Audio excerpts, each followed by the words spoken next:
রাজশাহীবাসীর জন্য একটা সুখবর আছে। কি সারপ্রাইজ রাখতে চাই, সবকিছু যদি বলে দিই তাহলে দর্শকের আগ্রহ হয়তো হারিয়ে যাবে। ফ্র্যাঞ্চাইজিটার পুরো নামটা কি হবে? খুবই রাজশাহী মানুষের চাওয়া যে রাজশাহী স্টেডিয়ামে খেলা হোক। দেখেন আমাদের গ্রাউন্ড ফিল্ড কিন্তু অনেক অসাধারণ।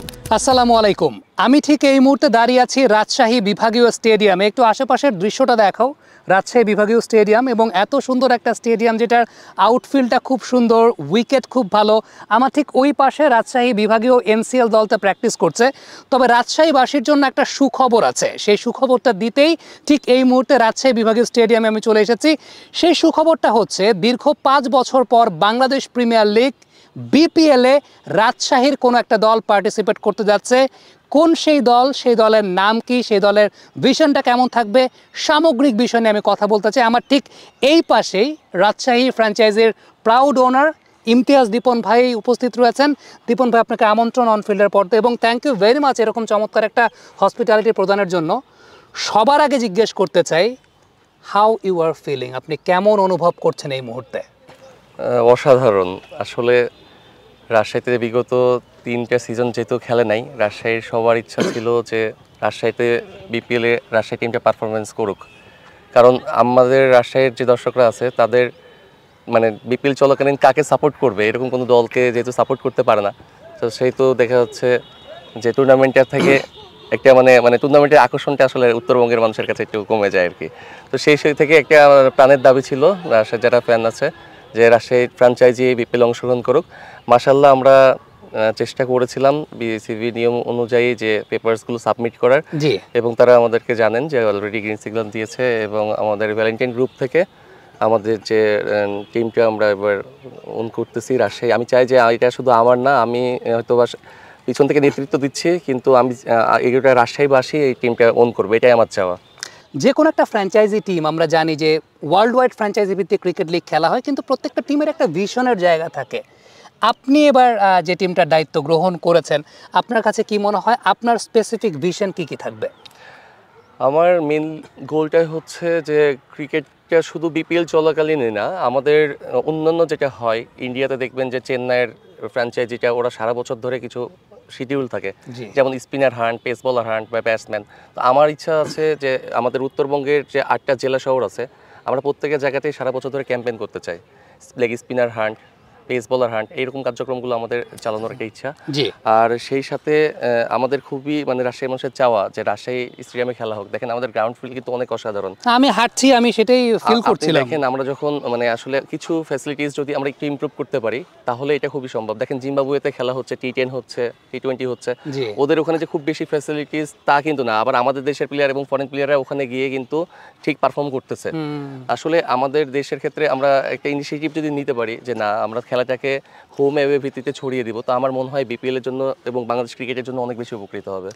এই জায়গাটার ক্ষেত্রে আপনারা কোনো কাজ করবেন কিনা, যে নর্মালি যখন কোনো ফ্র্যাঞ্চাইজি লিগ শুরু হয়েছিল, আমরা যদি আইপিএল চিন্তা করি, যখন প্রথম সিজনটা শুরু হয়েছিল সেটা অতটা বেশি কমার্শিয়াল ছিল না। তখন ব্যাপারটা এরকম ছিল যে ওই অঞ্চলের, যেমন কলকাতার নেতৃত্বে সৌরভ গাঙ্গুলি থাকতেন, ব্যাঙ্গালোরের আইকন প্লেয়ার থাকতেন রাহুল দ্রাবিড়, অঞ্চল ভিত্তিক ক্রিকেটের একটা প্রসারের জায়গা ছিল।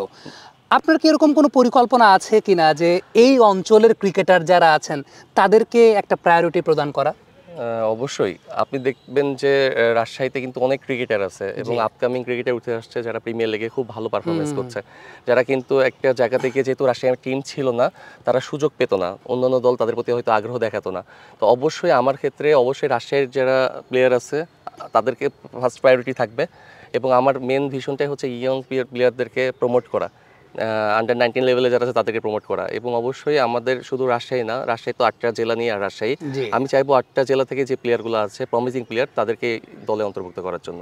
এই যে দর্শকরা যারা দেখছেন, যারা রাজশাহী থেকে দেখছেন এই মুহূর্তে, যারা রাজশাহীর মানুষ, রাজশাহী বিভাগের মানুষ, আমি ধরে নিচ্ছি এন্টায়ার নর্থ বেঙ্গলকে রিপ্রেজেন্ট করবে আপনার দলটা, তাদের উদ্দেশ্যে কোনো কিছু বলার আছে কিনা, যে তারা কিভাবে এনশিওর হতে পারবে যে এই দলটা তাদের? অবশ্যই আমি মনে করি যে আমাদের অলরেডি যে বিসিবি থেকে গ্রিন সিগন্যাল পাওয়ার পর থেকে একটা উৎসবের আমেজ রাজশাহীতে বিরাজ করছে জি এবং আমাদের প্ল্যান হচ্ছে যে বিপিএল চলাকালীন সামনে ড্রাফট আছে, এরপর থেকে একটা রাজশাহীতে ক্রিকেট ফেস্ট হবে। আমাদের প্ল্যানিংটা হচ্ছে পুরো উত্তরবঙ্গে এটা ক্রিকেট ফেস্ট চলবে এবং আমাদের প্ল্যান, আমাদের জানেন যে আমাদের ইয়েলো জার্সি বরাবরই রাজশাহী রিপ্রেজেন্ট করে, জি তো আমরাও চাইবো যে ইয়েলো ফ্যান বেসটা রাজশাহীতে মানে টোটাল শহরটাকে একটা হলুদের আমেজ দিতে, ইয়েলো রাজশাহী একটা ফ্লেভার আনতে।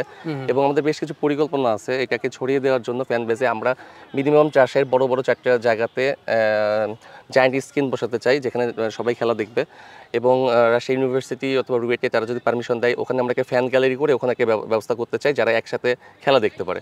তো এরকম কিছু ইনিশিয়েটিভ আছে এবং আমার বিশ্বাস যখন খেলাটা শুরু হয়ে যাবে রাজশাহীতে একটা উৎসব বিরাজ করবে। বিগত 3 বছর যেহেতু টিম ছিল না, তারা অবশ্যই আমার বিশ্বাস যে একটা উৎসবের আমেজ বিরাজ করবে। দীপন ভাই, এই কোয়েশ্চেনটা করা উচিত হবে কিনা আমি জানি না, আমি কোয়েশ্চেনটা করছি। আপনার এমন কোনো ড্রিম আছে যে আপনি কোনো ফ্র্যাঞ্চাইজি টিম ওন করলে এই বিদেশি প্লেয়ারটাকে আপনি আনার জন্য সর্বোচ্চ চেষ্টা করবেন, বা এই থাকে না একটা আমরা চিন্তা করি যে ওয়েল এর আগে আন্ডার রাসেল খেলে গেছে রাজশাহীর হয়ে, আপনার এরকম কোনো স্পেসিফিক চয়েস আছে কিনা? আপনি যদি বলতে চান, না চাইলে সমস্যা নেই, স্ট্র্যাটেজিক্যাল একটা ব্যাপার থাকতেই পারে। আসলে ফরেন প্লেয়ারের ক্ষেত্রে অলরেডি আমাদের মনে করেন সোশ্যাল মিডিয়াগুলোতে অনেক বেশি দাবি, আমি জানি না তাদের দাবি কতটা পূরণ করতে পারবো, তবে চেষ্টা করব যারা বর্তমানে বিভিন্ন টি-20 লিগে যারা ফর্মে আছে তাদেরকে অন্তর্ভুক্ত করার। তবে আমাদের অবশ্যই ডেফিনেটলি অ্যান্ড্রু রাসেলকে আমরা টিমে অন্তর্ভুক্ত করার চেষ্টা করব। রাইলি রুশো একটা ভালো চয়েস হতে পারে।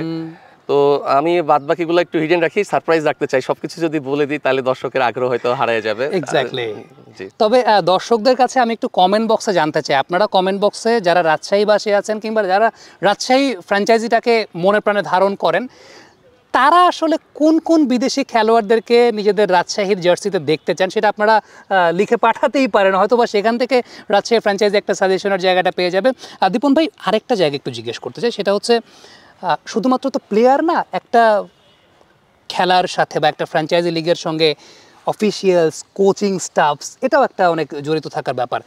সেক্ষেত্রে আমরা গেল বিপিএলে দেখেছিলাম যে 4টা টিম টপ 4-এ কোয়ালিফাই করেছে, 4টা টিমের 4জনই কোচ ছিলেন লোকাল কোচ, যেটা একটা কথা থাকে যে আমাদের লোকাল কোচরা নাকি পারেন না, but they have prove that.